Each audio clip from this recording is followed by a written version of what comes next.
আসসালামু আলাইকুম। দেখেন আমরা মাংস রান্না করব। এই দেখেন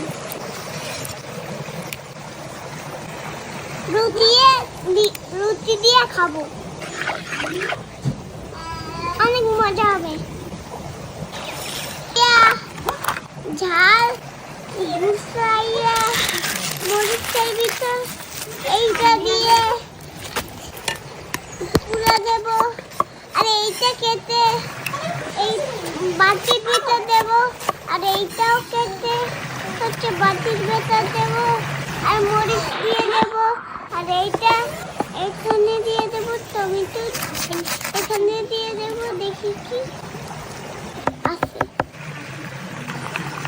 আর গোলাইয়া রুটি দেবে, আর রুটিতে কেটে গরম কাঁচা ডিম দিয়ে অনেক মজা হবে। তারপর চুলায় দিয়ে এগুলা দিয়ে আগে তারপর কি করবে, তারপর